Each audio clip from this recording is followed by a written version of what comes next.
Ilang linggo nang pinagpepiestahan sina Bea Alonso at Dominic Roque matapos mapabalita ang kanilang hiwalayan. Ngunit lumala nga ang usapan sa kanilang hiwalayan matapos magsalita rito ang ilang tao gaya ni Tito Boy. Kiniklaim ni Tito Boy na malapit siya kina Bea at Dominic, kaya naman siguro pakiramdam niya may karapatan siyang magsalita hinggil sa hiwalayan ng dalawa. Pero dismayado nga sina Bea at Dominic sa kanyang ginawa. Nitong linggo, February 11, kinumpirma ni Bea at Dominic ang kanilang hiwalayan sa pamamagitan ng isang joint statement. Hindi raw madali ang kanilang desisyon na maghiwalay at kanselahin ang kanilang engagement. Gayunpaman, matapos umano ang masusing pag-iisip, pareho umano nilang napagdesisyonan na maghiwalay na. Ngunit ayon sa kanila, ayaw pa raw sana nilang isapubliko ang kanilang paghiwalay.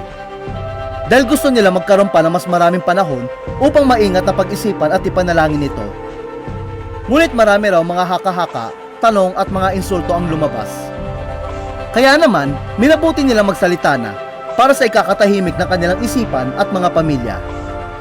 Kasunod nito, inayag nga nila ang kanilang pagkadismaya sa mga taong kinumpirma umano ang kanilang breakup, na walang pahintulot mula sa kanila, kung saan may iba na gumawa pa raw ng mga nakakatawang mga kwento na walang basehan at lubos na mali. Anila, it was not an easy decision.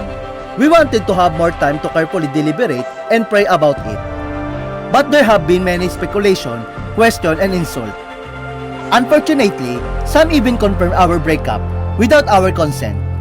And some created ridiculous stories that had no basis and were utterly false. So we felt the need to share this announcement with great sadness for our peace of mind and our families. Naniniwala nga ang marami na isa sa pinapatamaan ni Bea at Dominic ay walang iba kundi si Tito Boy. Kung matatandaan, kinumpirma ni Tito Boy ang hiwalayan ni Bea at Dominic noong February 6. Sinabi rin niyang isinoli na raw ni Bea ang kanyang engagement ring kay Dominic. Samantala, sa kanyang contract renewal sa GMA7 nitong Lunes, February 12, nahingan ng reaction si Tito Boy hinggil sa payag ni Bea. At iginit nga niya sa pagkakataon na ito, pinipili umano niyang hindi na magsalita pa. Ani ni Tito Boy, "There's a time to speak and a time to shut up.